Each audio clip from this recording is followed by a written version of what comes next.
Hey everyone, welcome back to Land Investing Online, where we teach students how to profitably buy and sell vacant land. This is the simplest, least competitive, and most profitable sector of real estate. For more information, visit landinvestingonline.com. Join our free Discord with tons of successful investors. Ron and I are very involved as well. Come learn from the best. Once again, guys, I'm joined with my brother and partner, Ron Apke. Welcome back. Hey, Dan, good to be here. Let's go over a question from one of our members before we get started. It's actually a pretty interesting question, and it's a really common question. They asked, when will I be able to quit my day job? So I'm assuming they just got the course, it looks like, and they're just getting started. And I guess their ultimate goal is to be able to leave their job, just like a lot of other people in this business, and it's very doable. And Ron and I were able to do the same. So let's jump into that question. What do you think, Ron? When will he be able to quit his day job? Yeah, I know this member, and they're new and they're ambitious and they want to do well. We're actually going to have a podcast on this here very shortly, a full podcast on how to make this a full-time job. So we don't want to get too deep into it. But you got to make sure you send a lot of mail. You got to make sure you're pricing correctly. You don't want to quit your job until you have a steady income with this. Depending on your situation, if you have kids, you have a family, like you obviously want to be able to support them. That's the most important thing.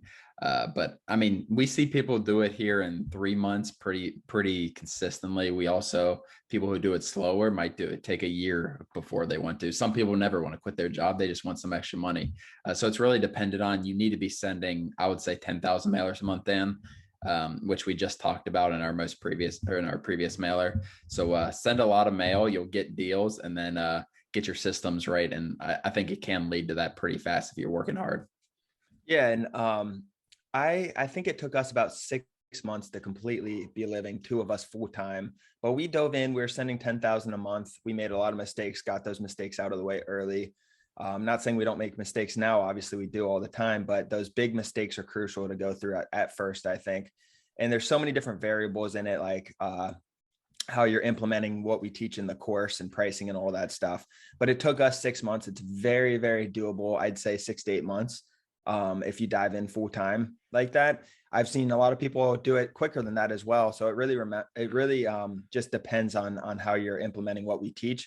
And Ron said a point on how you don't want to just rush and quit your day job. Having a consistent cash flow when you're doing this, so you're not stressed about spending mail money, is really important. And just reinvesting those profits back to mail is also really important. We had another episode where we talked quite a bit about that as well. But I had a friend, my background was e-commerce and drop shipping. And I had a friend tell me that he thought, it's one of my friends down here, he thought I did it right by keeping my day job for as long as I did, because I was able to reinvest all of my profits back in. And then when I did decide to quit my day job a couple of years ago, I really was financially free at that time, and things worked out. Instead of quitting early and making, 4,000 to 7,000 a month, maybe, or whatever it is, and then you have to pay your bills and everything, then at the end of the day, you only have a few $100 to reinvest. I was able to take all of that $4,000 to $7,000 or $10,000 and just push it right back in. So I think that's a point I wanted to emphasize. Don't just rush and jump out, because those profits, reinvesting, really will help you exponentially grow. Yeah, that's a good point. I didn't think about that, but yeah, if you don't have to use your land profits to live and you have something else, I mean, you can grow way faster exponentially, opposed to kind of being a smaller growth. Yep, exactly. So with that being said, I hope that helped you guys, especially if you guys are newer, I feel like so many of our students are in that situation where they want to quit their day job. They sent out mail, and they want answers. And to be honest, there is no answers. You just got to kind of wait and see and keep grinding. But our topic today is bottlenecks in the land flipping business. This is based on what our members have run into, what we have run into in the past, what we hear people, just bottlenecks in the land flipping business. But what the heck is a bottleneck, Ron? So a bottleneck is kind of something that's keeping you from getting to the next place essentially. So like that top of the bottle, it's thinner. It's something that's keeping you from getting to kind of greater success, honestly. And I have quite a few of them. Do you want to get it started, Dan, or me too? Go ahead. So the first one we kind of see is, so after they become a member and they're interested in everything, is just a mail bottleneck. So I kind of put the mail and fear in the same category. Because before you've done this, you don't have a proof of concept other than our members who are successful, other than us who have taught you the way to do it correctly. So you need to get the right amount of mail out, and you can't be scared. Like, you have to trust what you've done. Some people will take days and weeks pricing a mailer opposed to getting it out.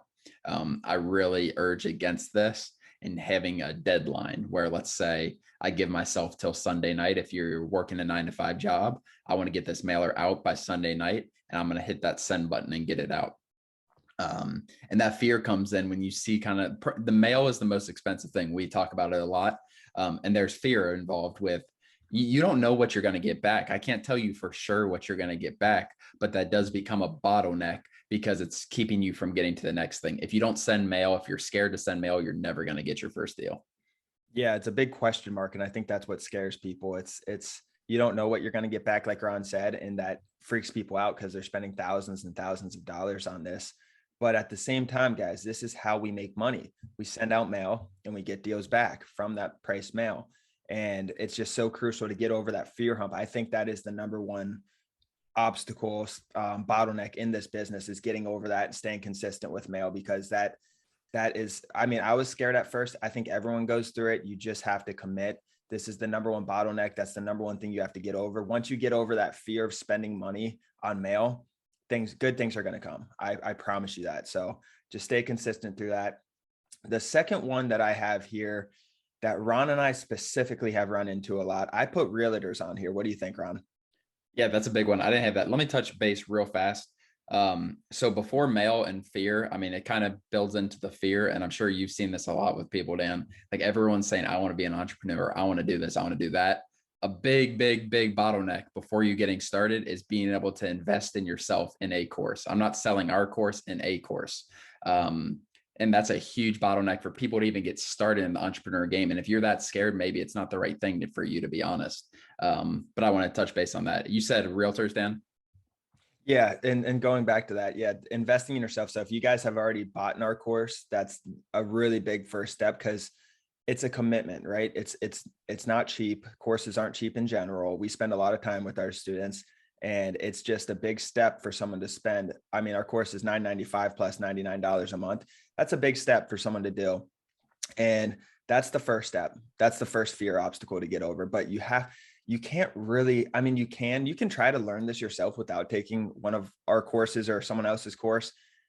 But personally, I've bought in over 20 courses in my life. I actually counted them the other day. I was looking, I've bought in Google Ads, Facebook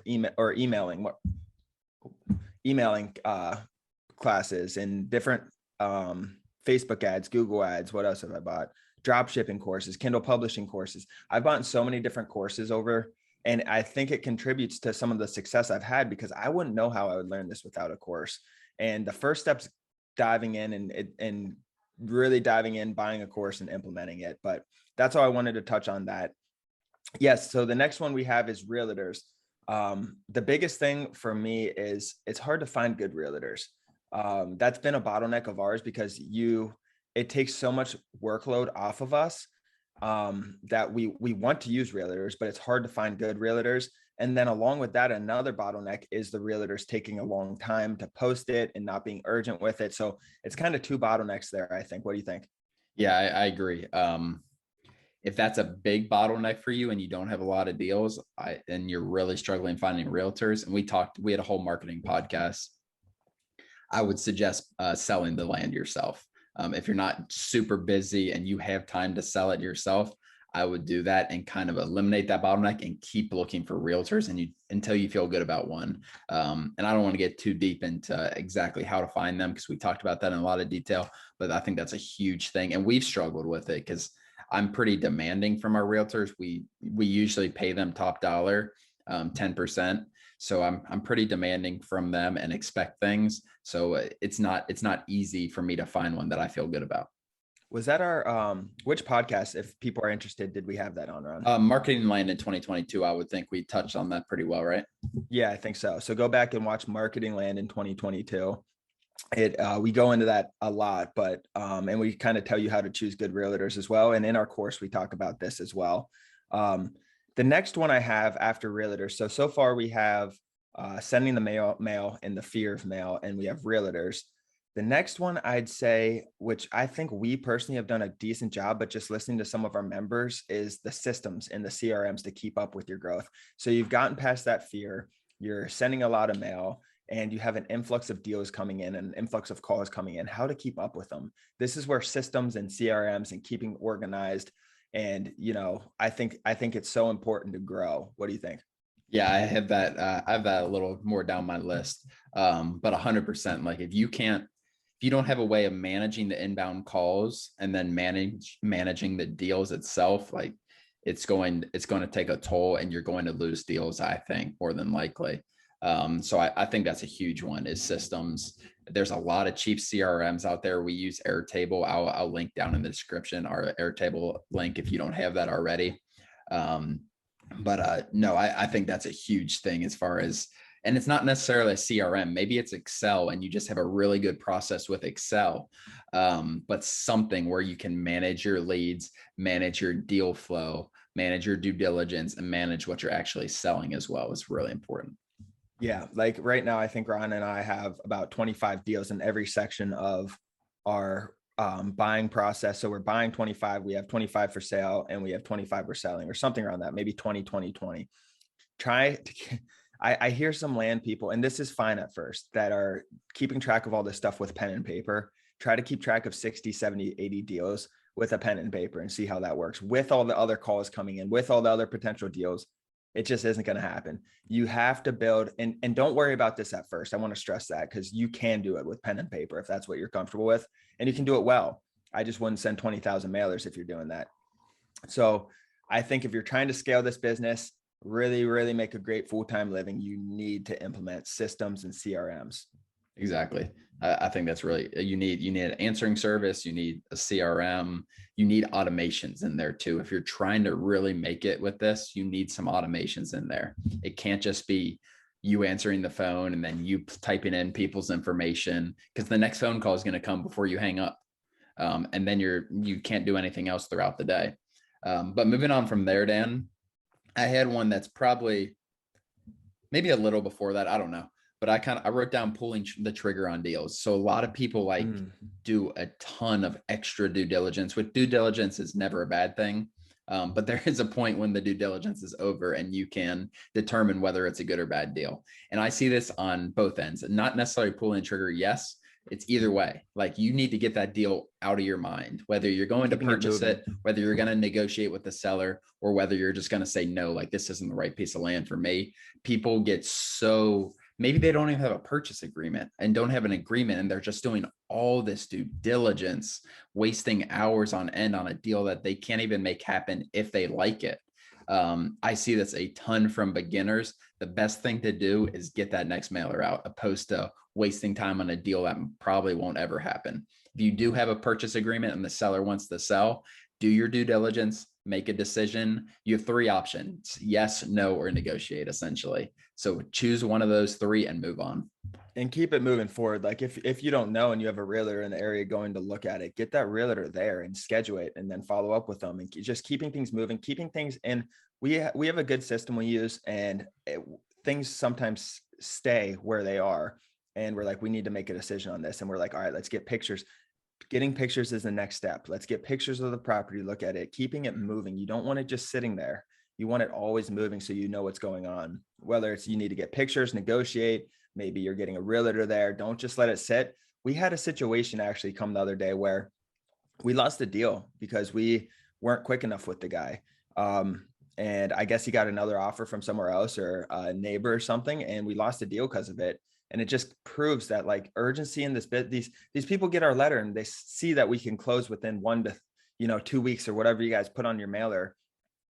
They expect that. So they read that. That's one of the reasons why they want to sell. If you take 4 or 5 weeks to do this, who knows where they're going to go? Your chances of closing go down and down the more time. So just keep it moving forward, I'd say. Yep. And that kind of links in with that systems bottleneck too, with like you don't want to not speak to them for 2 weeks. Like you need to be on top of them and let them know like everything's moving forward, and we're going to close this here in X amount of days. But I'm sure we have this. This is the last bottleneck I have. I don't know if you have anything else. I'm sure you have it too, Dan, is hiring. Yes. Yeah. And I think hiring, like there's a point when you can't do this by yourself. Whether you have to hire a VA from overseas and pay them whatever, and have them do some data work. They're really good at repetitive data work over there as far as scrubbing out things.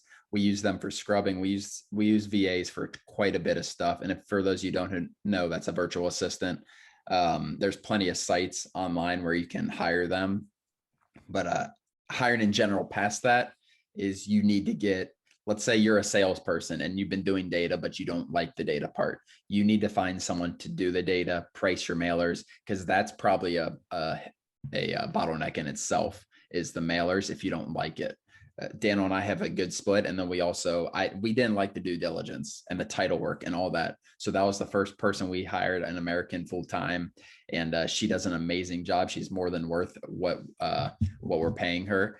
And she does a really good job for us. So I think that hiring point, you can't delay it off too much. Yeah. And one thing I do want to emphasize, if you guys are new or you haven't done it, this episode might be overwhelming. You're like, oh my gosh, there's so many different things that you don't have to do really any of these. Don't worry about these bottlenecks. It's as time goes on. It's not like you're attacking these right off the bat when you send out your first mail. I'm trying to hire.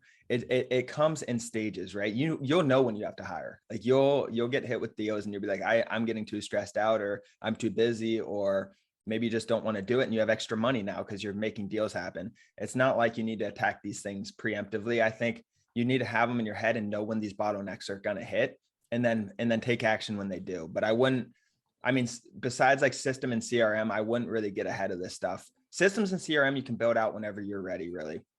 But other than that, I don't want people getting stressed out, because this, especially for new people, this episode might be really overwhelming. So I just want to emphasize that. These are just common bottlenecks that people run into. It's not like you need to hire someone for your first mailer. Obviously, don't do that. Maybe you have a partner, great. But these are just bottlenecks that we see most students run into at some point. Right. And like Daniel said, they're going to come in waves. Most of the time, you're not just going to sit back and be 100% happy with where your business is. And that's you're not going to grow if you're like that. Like there's always going to be something there that you want to improve on. Even us, like we're always trying to hire, trying to improve our systems. And that might be, it's not necessarily a bottleneck, it's not stopping you, but at the same time, it's something to improve. But like I said, these 4 or 5 that we mentioned are things that we see from our students, and they're all in stages. It's nothing like I said, you're obviously not hiring someone to start. So just like Daniel said, don't get overwhelmed by this. This is just, maybe you go back to this podcast in a year when you're doing whatever, $50,000 a month or something, and you need to kind of be pushed by us in this podcast to hire someone. I think that's what it's kind of meant to be used for. Exactly. That's all I have. You have any last remarks? No, I think that's great. I think that's going to be helpful, and try to get past those guys. Especially those first couple, a lot of people are on those first couple, and that's where we see people get stuck and then quit the business or nothing. If you get that first mailer out, a lot of good things are to come. Yeah. So the first step would be get over the fear, buy a course, invest in your future. If you really know you want to do this, invest in your future, buy a course. And then the next hump I'd say is the mail hump, and you got to invest in mail and keep that going, and good things will happen. The other bottlenecks are really down the road. Don't worry about those. The fear is the biggest thing in my mind.